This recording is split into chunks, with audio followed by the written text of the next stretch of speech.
Danube begins in the mountains of southern Germany and transits almost 2,870 kilometers to where it enters the Black Sea.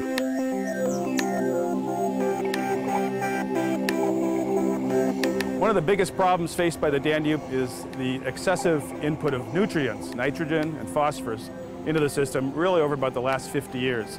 And this really began with the Green Revolution that took place in the 60s and 70s, where you saw skyrocketing application and use of artificially prepared fertilizers, and this led to a huge increase in the load of phosphorus and nitrogen to the Danube and ultimately to the Black Sea.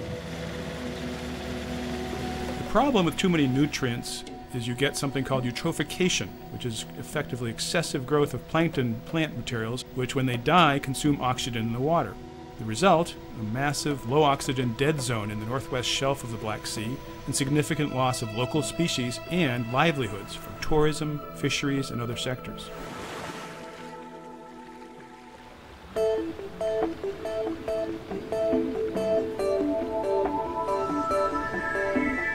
UNDP, we took a three-step approach to trying to help the Black Sea Danube countries restore this critical ecosystem.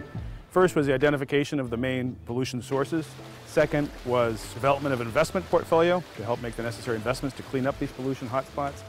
And third was support to policy and regulatory and institutional reform to strengthen the institutions needed to manage and improve the Danube and the Black Sea.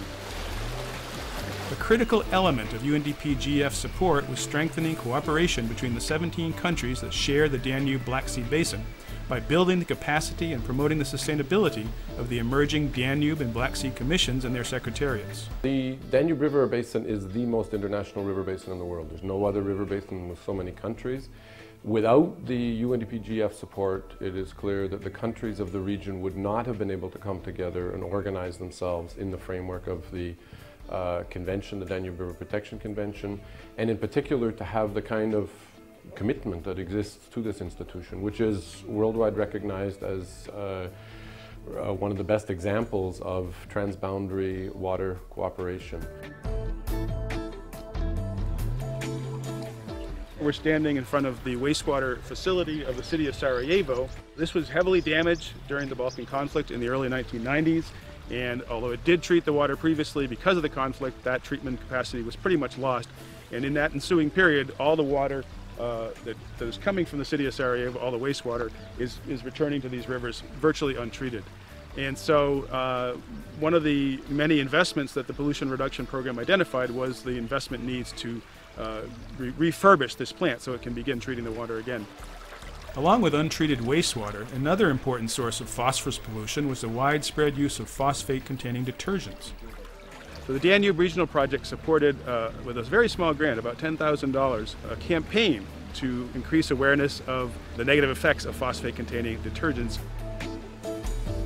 We shared 20,000 leaflets in the front of shopping center to ladies when they go inside, and we create a list of detergents which is environmental friendly, which is not.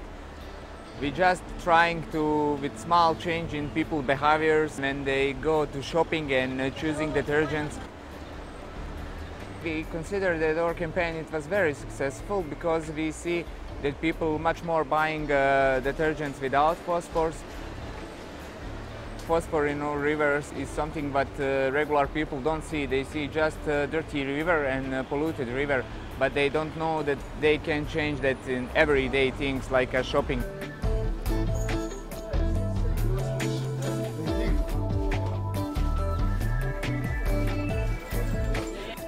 Kad pada kiša, pošto ovdje ima velika osočna jama dole, trebalo je da se sve sliva unutra i odavde da se crpi osoka, a odande odnapred da se utovarivačem tovori taj stajnjak i da se odnosi na...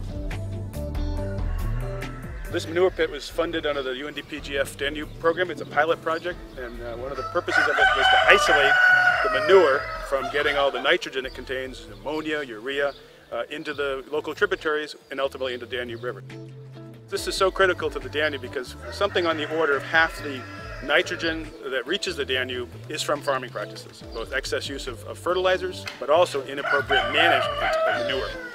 This manure contains very heavy concentrations of ammonia and urea in particular, which is nitrogen, which he can then later use in a slurry that he collects off the bottom as fertilizer back into his crops.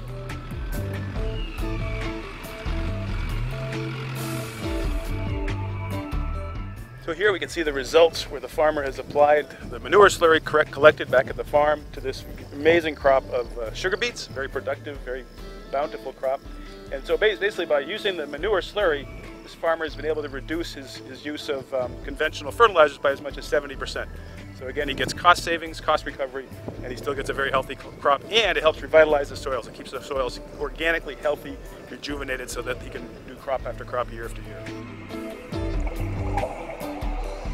So, what's been the impact? What's been the result of all this investment in cleaning up the Danube in things like phasing out phosphorus detergents and restoring wetlands and cleaning up some of the industry that pollute the Danube? And the result is a good one.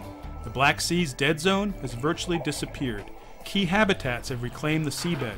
Many species considered locally extinct have returned, and local livelihoods that depend on a healthy Black Sea are starting to recover. As populations and economies continue to grow around the world, the occurrence of these dead zones is skyrocketing. The restoration of the Danube River and the Black Sea represents one of the first successful reversals of a dead zone, with many valuable lessons and experience for other regions to draw from.